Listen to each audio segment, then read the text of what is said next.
पढ़ने के लिए भी लाइट तो थी नहीं, तो दिया जलाते थे। मिट्टी का तेल खत्म हो जाता तो मीठा तेल जो होता है वो डाल के दीपक से भी पढ़ाई करनी पड़ती थी। 2020 तक मेरे 6 असफल प्रयास हो चुके थे और इन असफल प्रयासों के दौरान ही मेरा विवाह भी हो चुका था और पारिवारिक जिम्मेदारी आ गई थी। 2021 में जब मेरी तैयारी चरम पे थी, उसी दौरान एकदम से मुझे जीवन में सबसे बुरे दौर का सामना करना पड़ा जब पापा की डेथ हो गई। 10 किलोमीटर दूर होने के बावजूद मैं उनको बचा नहीं पाया। मुझे ऐसे मानसिक यंत्रणा होने लगी कि कहीं न कहीं मेरी योग्यता में कमी है कि मैं उनको बचा नहीं पाया। बड़ा बुरा लगता रहा कि मैं एक बुरा बेटा भी हूँ। रात को रोता रहता और ऐसे लगने लग गया कि यूपीएससी को छोड़ देना चाहिए।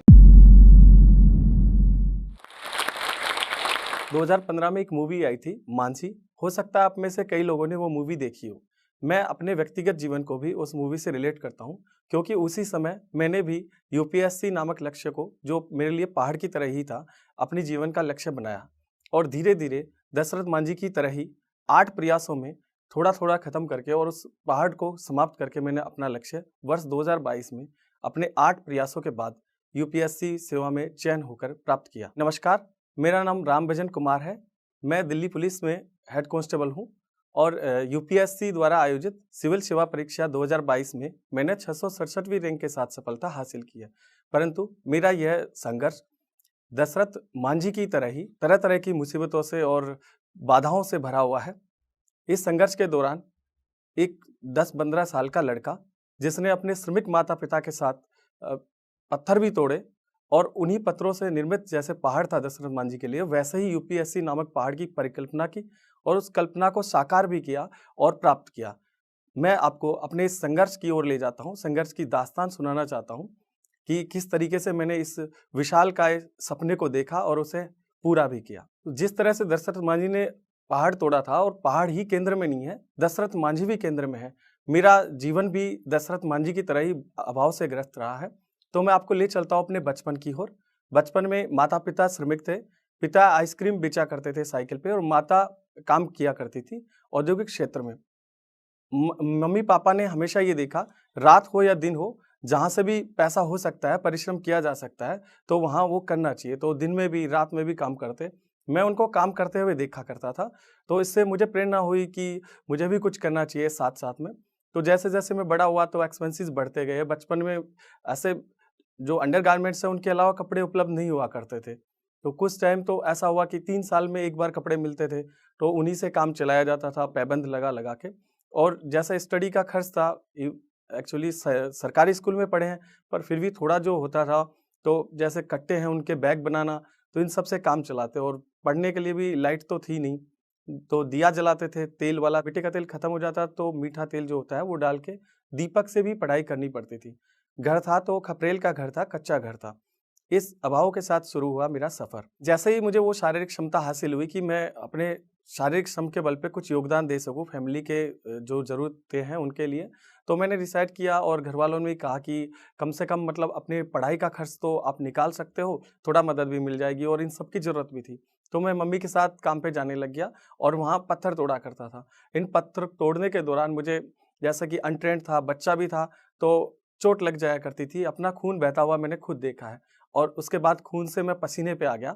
खून बहाते-बहाते पसीना बहाने लग गया और पसीना बहाते-बहाते मैंने योगदान किया और अपनी पढ़ाई भी स्टार्ट की। 10वीं तक मैंने अपनी पढ़ाई वहाँ करी। 10वीं के बाद मैं अपने नज़दीकी कस्बे में 12वीं क्लास के लिए पढ़ने गया, सरकारी स्कूल से ही। इसके बाद कॉलेज में पढ़ते हुए फर्स्ट ईयर, सेकंड ईयर मैंने कंप्लीट की। तब मेरा चयन दिल्ली पुलिस में हो गया। दिल्ली पुलिस में आने की प्रेरणा मुझे अपने गाँव के ही कुछ लोगों से मिली, जिन्होंने एग्ज़ाम दिया था, पर सफलता नहीं मिली थी। पर शारीरिक श्रम की बदौलत मेरा फिजिकल हो गया और मैंने सेल्फ से तैयारी की तो मेरा दिल्ली पुलिस में चयन हो गया 2009 में। उसके बाद डिपार्टमेंट में रहते हुए मैंने 2010 में अपनी ग्रेजुएशन कंप्लीट की, नॉन कॉलेजिएट के रूप में। इसके बाद मैंने पीजी किया, तब तक मुझे यूपीएससी के बारे में कुछ जानकारी नहीं थी। 2012 में मैंने नेट जेआरएफ किया। जैसे ही जेआरएफ किया तो जेआरएफ करने के बाद मुझे ये एहसास हुआ कि जेआरएफ ऑल इंडिया टेस्ट होता है और उसमें अगर मैं ऐसी रैंक सिक्योर कर सकता हूँ तो हो सकता है कि यूपीएससी मेरे लिए ऐसी चीज़ हो गई जो रेंज में आ सकती है। तो थोड़ा कॉन्फिडेंस बूस्ट हुआ। इसके बाद मैंने सीनियर ऑफिसर्स को काम करते हुए देखा तो मुझे उनकी कार्यशैली पसंद आई। मुझे लगा कि ज़्यादा जैसे ताकत होती है तो वो ज़्यादा बड़ी समस्या को सुलझा सकते हैं और इस पद पर रहते हुए मैं कुछ लोगों को खुश कर सकता हूँ। पर एक बड़ा पैमाना उपलब्ध नहीं है जिनको मैं खुश कर सकूँ, या अपने लिए भी इतना ज़्यादा नहीं कर सकता, क्योंकि वो करते हुए भी फाइनेंशियल कंडीशन तब भी ऐसी ही थी। जैसे ड्यूटी हार्ड भी थी, और मतलब इवन तब भी मम्मी काम पे जाती थी, ड्यूटी लगने के बाद भी, क्योंकि शुरू में सैलरी कम थी। कोचिंग के लिए मैंने उधार लेके पैसे और ये विचार किया, पर तब तक हो नहीं पाया। तो 2015 में मेरा विचार बना थोड़ा-थोड़ा, और जैसे ही मांझी मूवी आई मैंने उसको देखा, मैं उससे बहुत मोटिवेट हुआ। तो मैंने उससे रिलेट करके ये सोचा कि पत्थर तो मैं तोड़ते ही आया हूँ, तो क्यों ना शारीरिक श्रम के साथ मानसिक मानसिक श्रम भी शुरू कर दिया जाए, और जो यूपीएससी का पहाड़ है, उसको मैंने अपना सपना बना लिया। इसके बाद मैंने तैयारी शुरू की। 2015 में ही मैंने उधार लेके पैसे और कोचिंग करी। कोचिंग करने के बाद मुझे ठीक से नॉलेज नहीं हो पाई, और मैंने अपना पहला अटेम्प्ट दिया, जो कि लगभग 10 नंबर से प्री क्वालीफाई होने से रह गया। इसके बाद 16 और 17 के मैंने अटेम्प्ट दिए। 16-17 के अटेम्प्ट में मुझे कुछ तो सिलेबस की जानकारी नहीं थी। दूसरा, थोड़ा डिपार्टमेंट की कंडीशन ऐसी थी कि मैं एडजस्ट नहीं हो पाया, क्योंकि मेरी पहचान यूपीएससी के जो एस्पायरेंट्स हैं, उसके रूप में एस्टेब्लिश नहीं हुई थी, तो मुझे कम ही मदद मिलती थी। तो 2017 में 16 और 17 के मेरे अटेम्प्ट ऐसे गए। 2018 में मैंने खुद से सीनियर्स से मुलाकात की और कुछ जानकारी जुटाई। इससे मेरा प्री क्लियर हो गया, पर मेंस के बारे में कम जानकारी थी। दूसरा, राइटिंग प्रैक्टिस कम हो पाई थी। इससे काफ़ी सारे क्वेश्चन अनअटेम्प्टेड रह गए। तो जब रिजल्ट आया तो मेंस मेरा क्वालीफाई नहीं हो पाया। मात्र 27 नंबर से मैं रह गया। इसके बाद मैंने 2019 में ये प्लान किया कि डिपार्टमेंट में थोड़ा हार्डशिप ज़्यादा है, तो कहीं न कहीं मैं इसको थोड़ा सरल करने के लिए पीसीएस का एग्ज़ाम फाइट कर लेता हूँ। थोड़ा मुझे टाइम और मिल जाएगा। परंतु पीसीएस का मेंस मैंने दिया और 8 नंबर से वो रह गया। इसके बाद मैंने वापस यूपीएससी की तरफ ही रुख किया कि पूरे जतन से प्रयास करता हूँ। 2020 का मैंने अटेम्प्ट दिया, तो फर्स्ट पेपर में कट ऑफ से काफ़ी ज़्यादा नंबर थे, पर बदकिस्मती से सीसेट मेरा क्वालीफाई नहीं हो पाया। 2020 तक मेरे 6 असफल प्रयास हो चुके थे, और इन असफल प्रयासों के दौरान ही मेरा विवाह भी हो चुका था और पारिवारिक ज़िम्मेदारी आ गई थी। 2 बच्चे भी थे, और तो इसके लिए मैंने नई रणनीति बनाई कि पारिवारिक ज़िम्मेदारियों को कहीं न कहीं बाँट लिया जाए, और इसके लिए मैंने मैडम को मोटिवेट किया। तो मैडम 8वीं तक पढ़ी हुई थी वाइफ़, तो उनको मोटिवेट किया कि आप अपनी स्टडी कैरी करिए, आगे बढ़ाइए, ताकि मुझे थोड़ा संबल मिले, मेरी ज़िम्मेदारी आप बटा सको और अपना कंट्रीब्यूशन दे सको। मैडम मेरे जो मोटिवेशन से प्रेरित हुई, और वो खरी उतरी इन प्रयासों पे। उन्होंने अपनी पढ़ाई स्टार्ट कर दी दोबारा से। तो उन्होंने मेरी ज़िम्मेदारियों को काफ़ी हद तक बटा लिया, बच्चों का भी ध्यान रखा, तो मुझे एक्स्ट्रा सपोर्ट मिल गया घर से दूर रह के तैयारी करने का। 2021 में जब मेरी तैयारी चरम पे थी, उसी दौरान एकदम से मुझे जीवन में सबसे बुरे दौर का सामना करना पड़ा, जब पापा की डेथ हो गई। पापा अस्थमा के पेशेंट थे। 10 किलोमीटर दूर होने के बावजूद मैं उनको बचा नहीं पाया। वो घर पे थे, मैं तैयारी में मशगूल था 10 किलोमीटर दूर। जैसे ही उन्होंने वो रात भर परेशान होते रहे, और सुबह तक वो अपने जीवन की बाजी हार चुके थे, जब तक कि मुझे पता लगा। इसके बाद मुझे ऐसे मानसिक यंत्रणा होने लगी कि कहीं न कहीं मेरी योग्यता में कमी है, कि मैं उनको बचा नहीं पाया। मुझे जानकारी होनी चाहिए थी कि वो अस्थमा के पेशेंट हैं, और उनको अगर इमरजेंसी में ले जाना पड़ा तो उनको ऑक्सीजन की ज़रूरत होगी। तो मुझे इस चीज़ के लिए बड़ा बुरा लगता रहा कि मैं एक बुरा बेटा भी हूँ, और कहीं न कहीं कम नॉलेज होना मेरे लिए काफ़ी खतरनाक साबित हुआ। इसके बाद बहुत ही गहरे मानसिक वेदना से गुज़रा मैं। रात को रोता रहता था। घरवालों के सामने कुछ कह नहीं सकता था, बड़ा कठोर बना रहता था। घरवालों को संबल मिले, क्योंकि अगर मैं रोता तो फिर घरवालों का बहुत बुरा हाल होता। और ऐसे लगने लग गया कि यूपीएससी को छोड़ देना चाहिए। वो पापा के चले जाने के बाद मुझे लगा कि अब क्या ही रह गया जीवन में, और करने का क्या ही फ़ायदा होगा? किसको मैं जाके बताऊँगा कि मैंने ये कर लिया? तो गहरी वेदना में चला गया, काफ़ी टाइम तक ऐसे ही रहा। उसके बाद मैंने वापस से खुद को तैयार किया कि अगर मैंने यहाँ पे छोड़ दिया तो जो ये लड़ाई है, ये मेरी अकेले की लड़ाई नहीं है। मेरे माँ-बाप ने बचपन से मुझे पाल-पोस के बड़ा किया और खुद इतने दुःख झेले। अगर मैं उनको रिकवर नहीं कर पाया, तो जैसे एक बार तो मैं साबित हो गया कि मैं एक योग्य बेटा नहीं हूँ, मैं दूसरी बार फिर से नालायक बेटा साबित होने वाला हूँ, अगर मैंने ये सब नहीं किया, अपनी लड़ाई बीच में छोड़ दी। क्योंकि पापा चाहते थे कि जो काम शुरू किया है, उसको ज़रूर से ख़त्म करना, और बेटा आपको ये सब बनना है, जो आप तैयारी कर रहे हो। तो उनके सपने को साकार करने के लिए मैं दोबारा उठ खड़ा हुआ, और मेरे मन में यही भाव आया कि जब तक तोड़ेंगे नहीं, तब तक छोड़ेंगे नहीं। यूपीएससी का पीछा नहीं छोड़ना है, जब तक शरीर सलामत है और मन में जितनी ऊर्जा, जितना जोश है, मैं पूरी लगा दूँगा। और पिछले प्रयासों को कलेक्ट किया, जितनी कमी हो गई थी वो सबको दूर करने की कोशिश की और अपना 100% देने का प्रयास किया। मेरी इस पूरी यात्रा में निराशा और थकान, इनके लिए तो मेरे पास समय नहीं था और दूसरा जब तक मुझे पता था कि मेरी ये कमियां हैं तो मैं डिमोटिवेट नहीं हो पाया। इसके अलावा मेरा मन में ये था कि ऐसी मेहनत करो कि खुद से ही श्रद्धा पैदा हो जाए। वो ईमानदारी से अपनी मेहनत करने का प्रयास करता रहा। इसके बाद मेरा 8वां अटेम्प्ट आ गया 2022 में।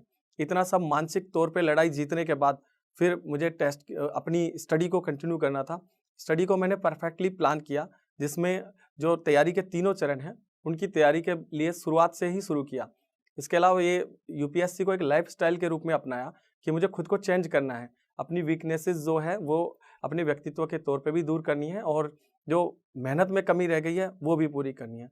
तो मैंने एक भी दिन बर्बाद किए बिना सार्वजनिक जो समारोह है उनमें पार्टिसिपेट नहीं किया, दोस्तों को भी नाराज़ किया। पर इसके बावजूद मुझे लगा कि एक दिन ये सब वसूल हो जाएगा, जब मुझे अपना लक्ष्य प्राप्त हो जाएगा। तब मैंने स्टार्ट किया, अपनी प्री की तैयारी करी अच्छे से, टेस्ट सीरीज वगैरह लगाई, जो लूप होल्स हैं उनको दूर किया और तैयार हुआ इसके लिए। तो खुशकिस्मती से मेरा पीटी क्लियर हो गया। इसके बाद मैंने मेंस के लिए प्रयास किया, छुट्टी ली और डिपार्टमेंट का मुझे इस दौरान काफ़ी सपोर्ट मिला। जो ड्यूटी संबंधित बाधाएँ थी वो काफ़ी कम हो गई। इस वजह से मेंस की तैयारी मैं अच्छे से कर पाया छुट्टी लेके, और मेंस के दौरान भी मतलब ठीक से ऐसे मानसिक स्थिति उथल-पुथल की रहती थी।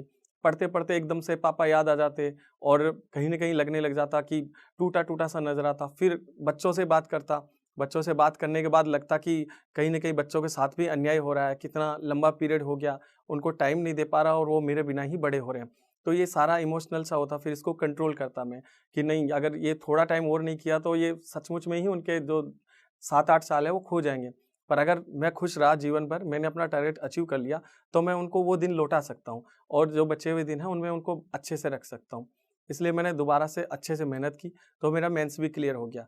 इसके बाद मेंस में भी लास्ट मोमेंट था, लास्ट पेपर था, तो उसमें भी मतलब एक स्ट्रगल करना पड़ा कि लास्ट पेपर था, उसमें मेरा हाथ सूज गया, स्वेलिंग हो गई, पेन ने भी काम करना बंद कर दिया। मेरे पास ऑप्शन था कि आधा पेपर करके छोड़ दूँ, कि कर नहीं पाऊँ।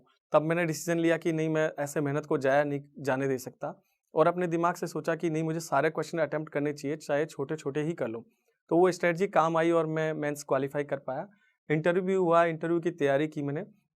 इंटरव्यू के लिए मैंने हेल्प ली फिरोज़ आलम सर की, जो 2019 में कांस्टेबल से एसीपी बन चुके थे और मेरे प्रेरणा स्रोत में भी शामिल थे। उनसे हेल्प ली, उन्होंने अच्छे से मेरी तैयारी करवाई।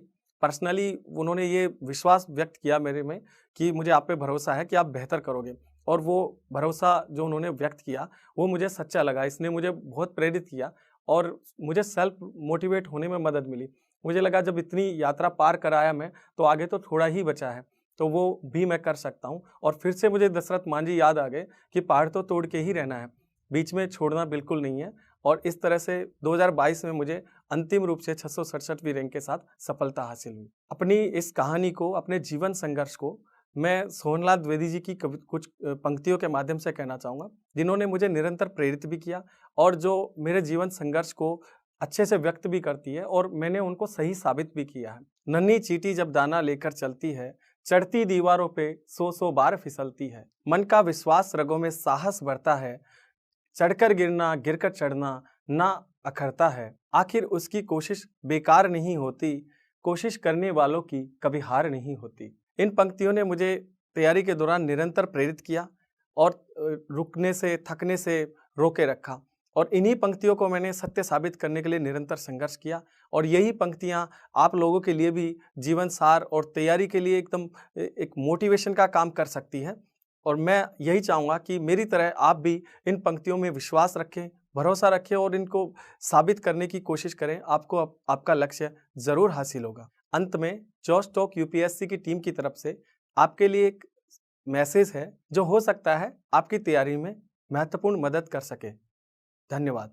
हेलो एस्पिरेंट्स, हम में से बहुतों का सपना है आईएएस ऑफिसर बनने का, लेकिन ये जर्नी बहुत महंगी है और इसलिए बहुत एस्पिरेंट्स ने हमें रिक्वेस्ट किया कि क्या जोश एस्पिरेंट्स को हेल्प कर सकते हैं फाइनेंशियली उनकी जर्नी में।